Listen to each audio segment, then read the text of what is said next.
तरफ भाजप कांग्रेसના ઉમેદવારોનો પ્રચાર તો બીજી તરફ પક્ષ પલટાની મોસમ। ભાજપે ચૂંટણી પ્રચાર પૂરજોશમાં શરૂ કર્યો છે તો બીજી તરફ કોંગ્રેસમાં ભંગાણ યથાવત છે। પાટણમાં સામાજિક આગેવાનો અને કોંગ્રેસના કેટલાક કાર્યકરો ભાજપમાં ભળી ગયા। સીઆર પાટીલની હાજરીમાં સામાજિક આગેવાનોએ પણ કેસરિયા કર્યા। ભાજપ પ્રદેશ અધ્યક્ષ સીઆર પાટીલે તમામને ખેસ પહેરાવી ભાજપમાં સ્વાગત કર્યું। ચૂંટણી આવતાની સાથે જ ભાવનગર ભાજપમાં પણ ભરતી મેળો શરૂ થયો। ભાવનગર કોંગ્રેસમાં વધુ એક વખત પડ્યું ગાબડું। ભાવનગર શહેર કોંગ્રેસના અગ્રણી પૂર્વ નગરસેવક અને પૂર્વ ડેપ્યુટી મેયર કૌશિક ચાંદલિયા સહિત શારદાબેન વરિયા, બીનાબેન ચૌહાણ, અલ્પા ગોહિલ સહિત 100 થી વધુ લોકો ભાજપમાં જોડાયા। તમામ લોકોને શહેર પ્રમુખ અભયસિંહ દ્વારા કેસરીયો ખેસ પહેરાવવા પક્ષમાં આવકાર્યા। માત્ર કોંગ્રેસ જ નહીં પણ ભંગાણ આપમાં પણ થયું। મહેસાણાના ઊંઝામાં આમ આદમી પાર્ટીમાં ગાબડું પડ્યું। ગત વિધાનસભાના ઊંઝાના આમ આદમી પાર્ટીના ઉમેદવાર ભાજપમાં જોડાયા। ઉર્વિશ પટેલ મહેસાણા ખાતે કેસરીયું ધારણ કરી ચૂક્યા છે। ચૂંટણી પહેલા સમસ્યાઓ સામે આવી। પાલનપુર અને ચોટીલામાં ચૂંટણી બહિષ્કારની ચીમકી। માથે માટલા અને ડોલ મૂકીને લોકો ઉતર્યા રસ્તા પર, કારણ કે અહીં શરૂ થઈ પાણીની પારાયણ। પાલનપુરમાં પાણી નહીં તો વોટ નહીંના બેનરો લાગ્યા। લોકસભા ચૂંટણી નજીક આવી રહી છે ત્યારે પાલનપુરની એક સોસાયટીના રહીશોએ અનોખો વિરોધ નોંધાવ્યો। માથા પર ડોલ અને માટલા મૂકીને 40 મકાન ધારકોએ બેનરો લગાવીને વિરોધ કર્યો। શહેરના લક્ષ્મીપુરામાં આવેલા ગોવિંદા હેરિટેજ સોસાયટીમાં પાણીની સમસ્યાને લઈને વારંવાર રજૂઆત થતા ઉકેલ નહીં આવતા સ્થાનિકો રોષે ભરાયા। આગામી ચૂંટણીના બહિષ્કારની ચીમકી ઉચ્ચારી હતી। 40 મકાન ધારકોએ સોસાયટીમાં રાજકીય આગેવાનના પ્રવેશ પર પણ પાબંદી લાદી અને વિરોધ નોંધાવ્યો હતો। વિરોધનો એક વિડીયો સામે આવ્યો છે જેમાં રહીશો માથા પર ડોલ અને માટલા રાખીને વિરોધ નોંધાવતા નજરે પડ્યા। આ તરફ સુરેન્દ્રનગરના ચોટીલાના ઝૂંપડા ગામમાં પ્રાથમિક સુવિધા ન મળતા લોકો રોષે ભરાયા। ગ્રામજનોએ ચૂંટણી બહિષ્કારની ચીમકી ઉચ્ચારી। ગામમાં પીવાના પાણી, રસ્તા સહિતની સમસ્યાને લઈને ગ્રામજનોએ ચૂંટણી બહિષ્કારના બેનર મારી વિરોધ દર્શાવ્યો। ઝૂંપડા ગામના રહીશોનું કહેવું છે કે ગામમાં મતદાન મથક પણ ન હોવાથી ગ્રામજનોએ અંદાજે 2 કિલોમીટર દૂર બાજુના ગામમાં મત આપવા જવું પડે છે। અંબાજીમાં પગથિયા નિર્માણનું ખાતમુહૂર્ત કરાતા આચારસંહિતા ભંગનો આક્ષેપ। કલેક્ટરે કહ્યું ચૂંટણી પહેલા કાર્યક્રમ નક્કી હતો। યાત્રાધામ અંબાજીમાં ગબ્બરગઢના નવા પગથિયાની પૂજા વિધિમાં આચારસંહિતા ભંગના આક્ષેપ થઈ રહ્યા છે। જિલ્લા કલેક્ટર વરુણ બરનવાલ અને અધિક કલેક્ટર અને વહીવટદાર કૌશિક મોદીએ નવીન પગથિયાની પૂજા વિધિ કરી, જેની સામે કોંગ્રેસે વાંધો ઉઠાવ્યો। બનાસકાંઠા જિલ્લા કોંગ્રેસ કાર્યકારી અધ્યક્ષ ડામરજી રાજગોરે આચારસંહિતા ભંગનો આક્ષેપ કર્યો। જિલ્લા ચૂંટણી અધિકારી તરીકે ખુદ કલેક્ટરની હાજરીમાં કેવી રીતે કામગીરી થઈ તેવા સવાલ સાથેનો વિડીયો વાયરલ થયો। જોકે જિલ્લા કલેક્ટરે કાર્યક્રમ ચૂંટણી પહેલા જ નક્કી હોવાનું નિવેદન આપ્યું, સાથે જ આચારસંહિતા ભંગના આક્ષેપો ફગાવ્યા। 21 કરોડના ખર્ચે 21 મહિનામાં પગથિયાની કામગીરી પૂર્ણ કરવાની હોવાથી પૂજા વિધિ કરાઈ હોવાનું નિવેદન આપ્યું। ડામરજી રાજગોરે ગબ્બર 51 શક્તિપીઠમાં રાજભોગ ધરાવવાનો મુદ્દો પણ ઉઠાવ્યો અને મંદિરોમાં નિત્ય રાજભોગ ધરાવવાની માંગ કરી, જેના પર મંદિર ટ્રસ્ટના ચેરમેન અને જિલ્લા કલેક્ટર વરુણ બરનવાલે પ્રતિક્રિયા આપી। કહ્યું હજારો વર્ષ જૂના ગબ્બર મંદિરમાં પણ રાજભોગ ધરાવવાની પરંપરા નથી। શક્તિપીઠ મંદિરોમાં રાજભોગ માટે મંદિર ટ્રસ્ટ પોતે ચિંતા કરશે, તેને કોઈ રાજકીય મુદ્દો ન બનાવવો જોઈએ। વલસાડમાં એક નકશાને લઈને ગરમાઈ ગયું રાજકારણ। કપરાડામાં નહેર પસાર થઈ રહી હોવાનો દાવો। વલસાડ ડાંગ લોકસભા બેઠક પર ભાજપ કોંગ્રેસના ઉમેદવારોનો પ્રચાર પૂરજોશમાં ચાલી રહ્યો છે। પ્રચાર દરમિયાન ભાજપ અને કોંગ્રેસ દ્વારા એકબીજા પર આક્ષેપ પ્રત્યે આક્ષેપો પણ કરાયા। એવા સમયે સોશિયલ મીડિયામાં એક નકશો ફરી રહ્યો છે। આ ગૂગલ મેપ સાથે એવો પણ દાવો કરવામાં આવી રહ્યો છે કે કપરાડામાં તાલુકામાંથી એક મોટી નહેર પસાર થવાની છે।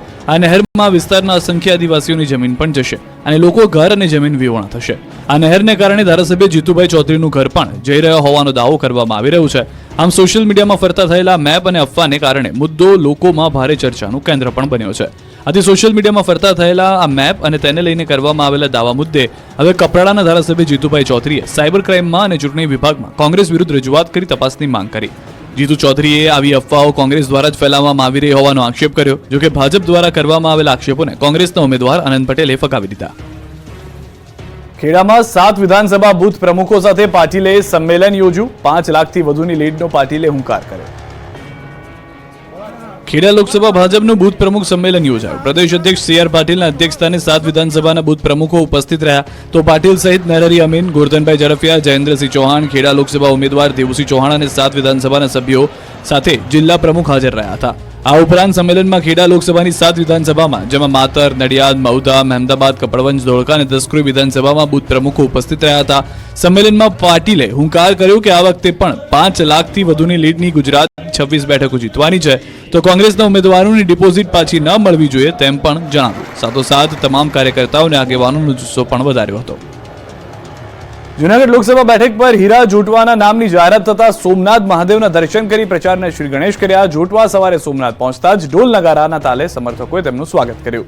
સોમનાથ દાદાને શીશ ઝુકાવ્યા બાદ સોમનાથ મંદિર નજીક શોપિંગ સેન્ટરના વેપારીઓ સાથે મુલાકાત કરી પ્રચાર કર્યો. જૂનાગઢ લોકસભા બેઠક પર કોંગ્રેસે 15 વર્ષ બાદ ફરી એકવાર આહિર સમાજના નેતા હીરા જોટવા પર પસંદગીનો કળશ ઢોળ્યો. 15 વર્ષ પહેલા કોંગ્રેસના સ્વર્ગીય જશુ બારડને કોંગ્રેસે મેદાનમાં ઉતાર્યા હતા, ત્યારે ફરી એક વખત ભાજપના કોળી ઉમેદવાર અને વર્તમાન સાંસદ રાજેશ ચુડાસમા સામે કોંગ્રેસે હીરાભાઈને લોકસભાના ચૂંટણી જંગમાં ઉતાર્યા છે. મીડિયા સાથેની વાતચીતમાં હીરાભાઈએ જીતનો વિશ્વાસ વ્યક્ત કર્યો. સાથે જ ભાજપ પર પ્રહાર કરતા કહ્યું કે હવે લોકોને ભાજપ પર વિશ્વાસ નથી.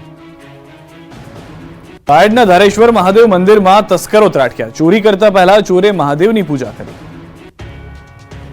ચોરીની ઘટનાઓ તો બહુ થઈ, પરંતુ અરવલ્લીના બાયડમાં એક ચોર અલગ જ અંદાજમાં દેખાયો. જો કે તેણે ભગવાનના ધામ એટલે કે મંદિરને જ ટાર્ગેટ બનાવ્યું, પરંતુ ચોરી કરતા તેણે જે કર્યું એ ચોંકાવનારું હતું. અનોખી ચોરીની આ ઘટના સીસીટીવી કેમેરામાં કેદ થઈ. મંદિરમાં ધાર પાડવા આવેલા ચોરે પહેલા મહાદેવની પૂજા કરી અને પછી ચોરીને અંજામ આપ્યું. મંદિરના તમામ દેવસ્થાન આગળના પૈસા લઈ ખિસ્સામાં મૂક્યા. છેલ્લે દાનપેટી ઉઠાવી ચોર ચાલી નીકળ્યો. અરવલ્લી જિલ્લાના બાયડ ખાતે ચોરીની આ વિચિત્ર ઘટના સીસીટીવી કેમેરામાં કેદ થઈ. બાયડમાં આવેલ ધારેશ્વર મહાદેવ મંદિરમાં તસ્કરે ખાતર પાડ્યું. નવાઈની બાબત એ હતી કે ચોરી કરવા આવેલા ચોરે પહેલા મંદિરમાં પૂજા અર્ચના કરી, ત્યારબાદ દેવસ્થાન પાસે મૂકેલા પૈસા અને દાનપેટી ચોરીને રવાના થઈ ગયો. બનાવ અંગેની જાણ થતાં જ પોલીસે સીસીટીવીના આધારે ચોરને દબોચી લેવા પ્રયાસો શરૂ કર્યા છે. આ ઘટના 20 માર્ચના રોજ બની હોવાનું સામે આવ્યું. દ્વારકાના 21 ટાપુ પર લોકોને જવા પર લગાવાયો પ્રતિબંધ. અધિક કલેક્ટરે જાહેરનામું બહાર પાડ્યું. દેશ વિરોધી પ્રવૃત્તિ અટકે તે માટે દ્વારકા ટાપુને લઈને તંત્રએ મહત્વનો નિર્ણય લીધો. દ્વારકાના અધિક કલેક્ટરે દરિયા કિનારે આવેલા 21 ટાપુ પર લોકોની અવરજવર પર પ્રતિબંધ લગાવ્યો છે. દરિયાના રસ્તે થતી દેશી વિરોધી પ્રવૃત્તિ અટકાવવા દ્વારકાના અધિક કલેક્ટરે મોટો નિર્ણય લીધો છે. કલેક્ટરે દરિયા કિનારે આવેલા 21 ટાપુ પર લોકોની અવરજવર પર પ્રતિબંધ લગાવ્યો છે. 3 જૂન 2024 સુધી લોકોને અવરજવર ન કરવા માટે જાહેરનામું બહાર પડાયું છે. મહત્વનું છે કે દ્વારકા જિલ્લામાં કુલ 24 ટાપુ આવેલા છે, જેમાં ફક્ત 2 ટાપુ પર જ માનવ વસાહત છે. જ્યારે 22 ટાપુઓ પર માનવ વસાહત નથી, ત્યારે સમુદ્ર રસ્તે દેશ વિરોધી પ્રવૃત્તિઓને રોકવા માટે દ્વારકા અધિક કલેક્ટરે 21 ટાપુ પર લોકોની અવરજવર માટે પ્રતિબંધ ફરમાવ્યો છે. દેશની સુરક્ષાની દ્રષ્ટિએ નિર્જન ટાપુ પર જવા તંત્રએ રોક લગાવી છે. આ 21 નિર્જન ટાપુ પર કોઈ પણ વ્યક્તિ ધાર્મિક પ્રવૃત્તિના નામ પર દેશ વિરોધી પ્રવૃત્તિ હાથ ન ધરે તે બાબતે સુરક્ષા વ્યવસ્થા ચુસ્ત કરાઈ છે. ઉનાળાની શરૂઆત થતાં જ ભાવનગરમાં પાણીનો પોકાળ શરૂ થયો. અત્યારથી જ ટેન્કર રાજ શરૂ થયું. ભાવનગર શહેરમાં અત્યારથી જ પાણીની પારાયણ શરૂ થઈ. હજુ તો ઉનાળો લાંબો ચાલશે, ત્યારે આગામી દિવસોમાં કેવી સ્થિતિ સર્જાશે એ વિચારીને સ્થાનિકો ચિંતામાં ઘેરાયા. ભાવનગરમાં પાણી આવક કરતાં જ આવક વધી જવાથી આગામી દિવસોમાં મહીપરિયેજ યોજનામાંથી વધુ પાણી ઉપાડવાનો નિર્ણય મહાનગરપાલિકાએ કર્યો છે. જોકે કેટલાક વિસ્તારમાં ઓછા પ્રેશરથી પાણી વિતરણ થતાં ટેન્કરથી પાણી પહોંચાડવાનું શરૂ કરાયું, તો કેટલાક વિસ્તારોમાં ટેન્કરની માંગ પણ વધી છે. સ્થાનિક લોકોનું કહેવું છે કે મનપા પાણી પૂરતું હોવાના દાવા કરે છે, પણ શહેરના ઘણા વિસ્તારમાં પાણી ફોર્સથી આવતું નથી અને ના છૂટકે મોટર મૂકીને પાણી ખેંચવું પડે છે. ભાવનગર શહેરના મોટાભાગના જળાશયોમાં હાલ તળિયા દેખાવા લાગ્યા છે. જિલ્લાના 13 ડેમમાંથી માત્ર 6 ડેમમાં 60 થી 70% પાણી બચ્યું છે, જ્યારે અન્ય ડેમોમાં માત્ર 20 થી 35% જ પાણી છે. ભાવનગર જિલ્લામાં આ વર્ષે સિંચાઈ અને પીવાના પાણીની સમસ્યા ઊભી થાય તેવા એંધાણ વર્તાઈ રહ્યા છે.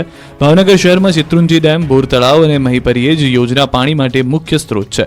શહેરમાં દરરોજ 175 MLD પાણી જરૂરિયાત છે, જેની સામે હાલ 170 MLD પાણી આવી રહ્યું છે.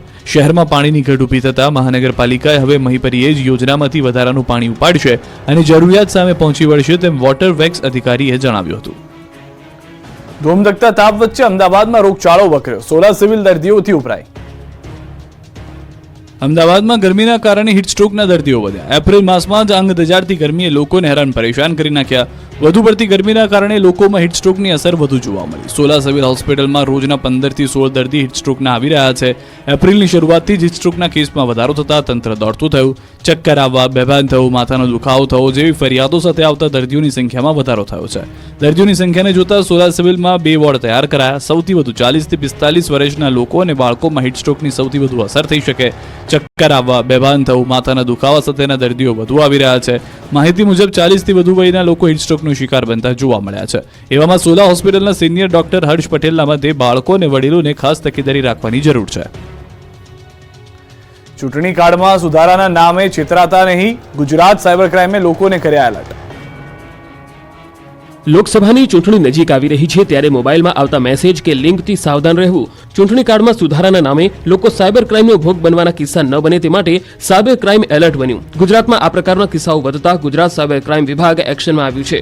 ઉલ્લેખનીય છે કે ગઠિયાઓ ચૂંટણી કાર્ડમાં અપડેટના નામે લિંક મોકલતા હોય છે અને જે લોકો આ લિંક પર ક્લિક કરે તેને અંગત માહિતી અને ફોટો તથા બેંક ડિટેલ મેળવી લે છે. ત્યારબાદ તેઓ જે તે વ્યક્તિને બ્લેકમેલ કરીને પૈસા પડાવતા હોય છે. તમારા ફોનમાં પણ આવો કોઈ મેસેજ કે લિંક આવે તો સાયબર ક્રાઇમ વિભાગના અધિકારીઓએ નાગરિકોને સાવચેત રહેવા અપીલ કરી આ પ્રકારની લિંક પર ભૂલથી પણ ક્લિક ન કરવા જણાવાયું. સાથે જ ચૂંટણી કાર્ડમાં સુધારા માટે ચૂંટણી પંચની સત્તાવાર વેબસાઇટની જ મદદ લેવા જણાવ્યું છે.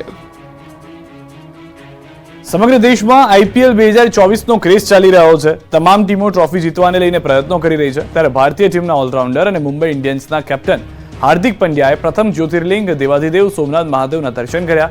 ભારતીય ટીમના ઓલરાઉન્ડર ખેલાડી હાર્દિક પંડ્યા સોમનાથ મહાદેવના દર્શને આવ્યા હતા. તેમણે સોમનાથ મહાદેવની પૂજા કરી હતી. આ દરમિયાન તેમણે મહાદેવના જલાભિષેક કરી સોમેશ્વર મહાપૂજા અને ધ્વજા પૂજા કરી હતી. આ અવસરે તેઓએ સોમનાથ મહાદેવની સોમેશ્વર મહાપૂજા અને ધ્વજ પૂજન કર્યું.